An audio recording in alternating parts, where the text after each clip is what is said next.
Company से बातचीत करेंगे परसिस्टेंट सिस्टम्स के मैनेजमेंट से। तिमाही आधार पर परसिस्टेंट सिस्टम्स की आय में करीब 6% की बढ़ोतरी दिखी, तो मुनाफे में करीब 3% की गिरावट रही है। मार्जिन्स पर भी दबाव रहा इस तिमाही में। इस बार के नतीजों और ग्रोथ आउटलुक पर चर्चा करने के लिए अब हमारे साथ कंपनी के सीएफओ विनीत तेरेदेसाई जी जुड़ चुके हैं। विनीत, बहुत बहुत शुक्रिया समय निकालकर ईटी नाउ स्वदेश के साथ जुड़ने के लिए। सबसे पहला सवाल मार्जिन्स पर ही रहेगा। अनुमान से देखिए तो पहली तिमाही के मार्जिन्स अनुमान से कमजोर रहे और स्ट्रीट का मानना है कि कोई वन ऑफ का इम्पैक्ट था जिसके चलते मार्जिन्स थोड़े से मजबूत दिखे। मार्जिन्स के बारे में आप हमें बताएं, पहली तिमाही में मार्जिन्स कैसे रहे और आउटलुक क्या रहेगा अगले कुछ क्वार्टर्स के लिए। देखिए, मार्जिन्स वन ऑफ के वजह से नहीं संभले हैं।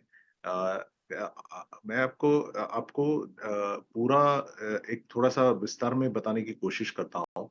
अभी if you look at our growth, हमारी ग्रोथ 5.6% क्वार्टर ऑन क्वार्टर हुई है, 16% ईयर ऑन ईयर हुई है। अभी काफी हमारे कस्टमर्स के साथ वेंडर कंसोलिडेशन चल रहा है। अभी हमारा इन्वेस्टमेंट्स काफी चल रहे हैं कि जहां हम मार्केट शेयर कैप्चर करें। तो उसके वजह से हमारे सब कॉन्ट्रैक्टर्स जो इनिशियल रैंप अप के लिए जो इमीडिएटली रेवेन्यू क्लिक होने के लिए और इमीडिएट रैंप अप के लिए चाहिए, तो हमें सब कॉन्ट्रैक्टर्स का सहारा लेना पड़ता है। तो वहां हमारी कॉस्ट एक तरफ से काफी बढ़ी हुई है। दूसरे, हमने एक दो प्रोग्राम्स लॉन्च किए जहां ग्रोथ ऑप्टिमाइजेशन और कॉस्ट ऑप्टिमाइजेशन ये दोनों साथ साथ में चले। ग्रोथ ऑप्टिमाइजेशन पे फोकस है कि हम हमारे जो 800 प्लस ऑलमोस्ट कस्टमर्स हैं, जहां हम हमारे ऑफरिंग्स लेके जाए और वहां से वैल्यू कैसे निकालें, कस्टमर्स को ऑफरिंग दे और वहां से हम हमारा मार्केट शेयर और वैल्यू कैसे निकालें। दूसरा, ये सब करते समय कुछ इन्वेस्टमेंट्स लगती हैं। वो इन्वेस्टमेंट्स का इम्पैक्ट भी ये क्वार्टर में दिखाई दे रहा है। दूसरी तरफ से हमने कॉस्ट ऑप्टिमाइजेशन प्रोग्राम चालू किए कि जो प्रोग्राम्स हमारे पिछले साल और जो प्रोजेक्ट्स हमारे पिछले साल चालू हुए थे, उनको अभी राइट शोरिंग चल रहा है।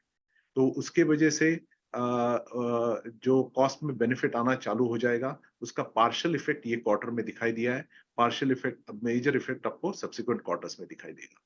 दूसरी तरफ से यूटिलाइजेशन, हमने hiring, if you look at our hiring, इस क्वार्टर में हमारी एक्चुअली नेट हायरिंग 331 से नीचे आई है।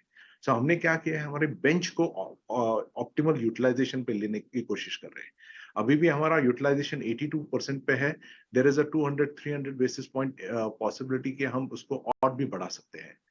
तीसरी बात, हमारे एसजी&ए, जो हाँ हमने पिछले कई क्वार्टर से काफी इन्वेस्टमेंट कर चुके हैं, जिसका इफेक्ट है आज हम इंडस्ट्री लीडिंग ग्रोथ देखा। ठीक है सर, लेकिन क्या ये सही होगा कि आप ग्रोथ को ज़्यादा प्राथमिकता दे रहे हैं खासतौर पे मार्जिन के मुकाबले? सी, ये सब लार्ज प्रोजेक्ट जब भी रैंप अप होता है ना, तो first few quarters are always margin dilutive, margin negative. But हम जब प्रोजेक्ट लेते हैं तो उसको 3 या 5 साल की तरफ से देखते हैं, और वो 3 और 5 साल में हमारा मार्जिन काफी हद तक आता है। तो पिछले 1 साल में हमने जो मार्केट कैप्चर किया है, उसका बेनिफिट आपको ग्रोथ में दिखाई दे रहा है।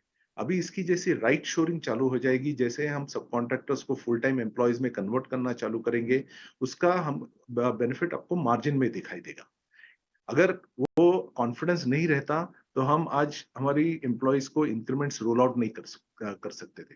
हमने एज शेड्यूल्ड, एज प्रॉमिस्ड 1 जुलाई को हमने एम्प्लॉइज को इंक्रीमेंट्स रोल आउट कर चुके हैं, और वो उसका इंक्रीमेंटल कॉस्ट पे जो इम्पैक्ट आएगा, वो हमारे ये कॉस्ट ऑप्टिमाइजेशन प्रोग्राम्स का जो बेनिफिट है, जो सब्सिक्वेंट क्वार्टर्स में दिखाई देगा, वो काफी हद तक उसको ऑफसेट करेगा।